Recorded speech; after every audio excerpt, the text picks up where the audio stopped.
Hello friends, എന്തൊക്കെയുണ്ട് വിശേഷം? ഇന്ന് ഞാൻ വന്നിട്ടുള്ളത് വളരെ കുറച്ച് ചേരുവകൾ കൊണ്ട് വളരെ പെട്ടെന്ന് ഉണ്ടാക്കിയെടുക്കാൻ പറ്റിയ ഹെൽത്തി ആയിട്ടുള്ളൊരു ടൊമാറ്റോ സൂപ്പുമായിട്ടാണ്.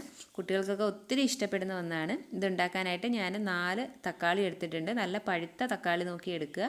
പിന്നെ വേണ്ടത് ഒരു സവാള, ഒരു 5-6 അല്ലി വെളുത്തുള്ളി, ഇത്രയുമാണ് വേണ്ടത്. ഇതെല്ലാം ഞാനൊന്ന് മുറിച്ചെടുക്കുന്നുണ്ട്. അപ്പോൾ തീരെ ചെറിയ പീസസ് ഒന്നും ആക്കണ്ട, കുറച്ച് വലുപ്പത്തിൽ മുറിച്ചെടുത്താൽ മതി. ഈ ഒരു പരുവത്തിനൊക്കെ മുറിച്ചെടുത്താൽ മതി. നമ്മളിത് കുക്കറിലാണ് റെഡിയാക്കി എടുക്കുന്നത്. പെട്ടെന്ന് റെഡിയാക്കാൻ വേണ്ടിയിട്ടാണ് കുക്കറിൽ ചെയ്യുന്നത്. ഇതിലേക്ക് ഒരു 2 ടേബിൾ സ്പൂൺ ബട്ടർ ചേർത്ത് കൊടുക്കുന്നുണ്ട്. ബട്ടർ ഇഷ്ടമല്ല എന്നുണ്ടെങ്കിൽ 2 സ്പൂൺ ഓയിൽ ഒഴിച്ചു കൊടുക്കാം. ഇനി ഓയിലും ഇഷ്ടമില്ല എന്നുണ്ടെങ്കിൽ ഇതൊന്നും ഇല്ലാതെ സവാളയും വെളുത്തുള്ളിയും തക്കാളിയും കൂടി നമ്മൾ ഡയറക്റ്റ് കുക്കറിലേക്ക് ഇട്ട് കുക്ക് ചെയ്തെടുത്താലും മതി. ഇതിപ്പോൾ ബട്ടറിലൊന്ന് ചെയ്തെടുക്കുമ്പോൾ കുറച്ചും കൂടി ആ ഒരു ബട്ടറിൻ്റെ ഫ്ലേവറൊക്കെ വരുമ്പം സൂപ്പിന് കുറച്ചുകൂടി ടേസ്റ്റ് ഉണ്ടാവും. കുട്ടികൾക്കൊക്കെ ആകുമ്പം ബട്ടർ ചേർത്ത് കൊടുക്കുന്നത് നല്ലതാണ്. ഇനി ഈ ബട്ടറിൽ സവാളയും വെളുത്തുള്ളിയും ഒന്ന് വാട്ടിയെടുക്കണം. നിറം ഒന്ന് മാറുന്നത് വരെ മാത്രം ഒരു 2 മിനിറ്റ് ഒന്ന് ഇളക്കി കൊടുക്കാം.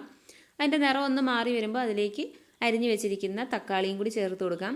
തക്കാളിയും ചേർത്തിട്ട് ഒരുപാട് നേരം ഒന്നും വഴറ്റേണ്ട, ജസ്റ്റ് 1 മിനിറ്റ് ഒന്ന് ഇളക്കി കൊടുത്താൽ മതി. അപ്പോൾ സൂപ്പിന് ആവശ്യത്തിനുള്ള ഉപ്പും കൂടി ഈ സമയത്ത് അങ്ങ് ചേർത്ത് കൊടുത്താൽ ആ ഒരു തക്കാളി എന്നുള്ള വെള്ളമെല്ലാം നന്നായിട്ട് ഊറി വരും. അപ്പോൾ ഉപ്പും കൂടി ചേർത്ത ശേഷം വെള്ളമെല്ലാം നന്നായിട്ട് ഇറങ്ങി കഴിഞ്ഞിട്ട് അതിലേക്ക് 1.5 കപ്പ് വെള്ളം നമ്മൾ ചേർത്ത് കൊടുക്കുന്നുണ്ട്. നോർമൽ വാട്ടർ ചേർത്ത് കൊടുക്കുന്നുണ്ട്. ഇനി ഇത് അടച്ച് വെച്ചിട്ട് ഒരു 3 വിസിൽ കേൾക്കുന്നത് വരെ ഒന്ന് കുക്ക് ചെയ്തെടുക്കണം. 3 വിസിലാകുമ്പോൾ തന്നെ അത്യാവശ്യം നന്നായിട്ട് നമ്മുടെ തക്കാളി വെന്ത് കിട്ടും. സൂപ്പ് ഉണ്ടാക്കാനായിട്ട് തക്കാളി എടുക്കുമ്പോൾ നല്ല പഴുത്ത തക്കാളി തന്നെ നോക്കിയെടുക്കാൻ ശ്രദ്ധിക്കണം.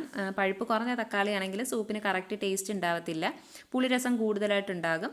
ഇതിപ്പോൾ നന്നായിട്ട് വെന്ത് വന്നിട്ടുണ്ട്. ഇനി ഇതൊന്ന് നമുക്ക് മിക്സിയിൽ അരച്ചെടുക്കണം. അപ്പോൾ ഇത്രയും വെള്ളത്തിൽ അരച്ചെടുക്കാൻ പാടായിരിക്കും. അതുകൊണ്ട് ഇതൊന്ന് അരിച്ചെടുത്ത് വെച്ചാൽ പെട്ടെന്ന് തണുത്തും കിട്ടും. അപ്പോൾ ചൂടൊക്കെ ഒന്ന് മാറിയിട്ട് നമുക്ക് മിക്സിയിൽ അരച്ചെടുക്കാൻ എളുപ്പം ഉണ്ടാവും.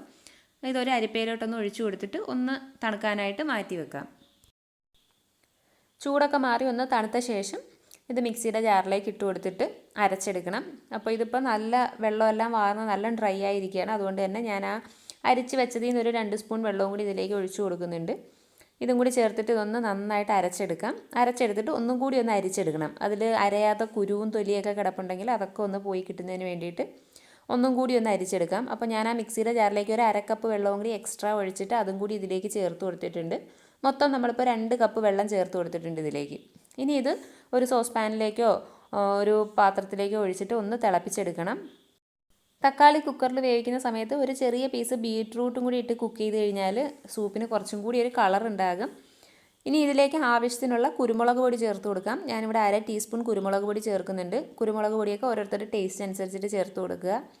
ഉപ്പ് നേരത്തെ ഇട്ട് കൊടുത്തതാണ്, എന്നാലും ഒന്നും കൂടി ഒന്ന് ടേസ്റ്റ് ചെയ്ത് നോക്കിയിട്ട് വേണമെന്നുണ്ടെങ്കിൽ കുറച്ചും കൂടി ഉപ്പൊക്കെ ഇട്ട് കൊടുക്കുക.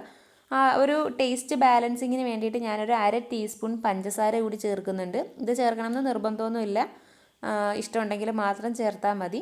അപ്പോൾ നമ്മുടെ സൂപ്പ് ഇപ്പോൾ ഈ ഒരു തിക്നെസ്സിലാണ് ഇരിക്കുന്നത്. കുറച്ചും കൂടി ഒന്ന് തിക്കാവണം എന്നുണ്ടെങ്കിൽ ഒരു ടേബിൾ സ്പൂൺ കോൺഫ്ലോർ ഒന്ന് കലക്കി ഒഴിച്ചു കൊടുക്കുക ഇതിലേക്ക്. അപ്പോൾ നന്നായിട്ട് തിളയ്ക്കുന്ന സൂപ്പിലേക്ക് കുറേശ്ശെ കോൺഫ്ലോർ കലക്കിയതും കൂടി ഒഴിച്ചു കൊടുക്കാം. ഒരു ടേബിൾ സ്പൂണേ ഞാൻ എടുത്തിട്ടുള്ളൂ.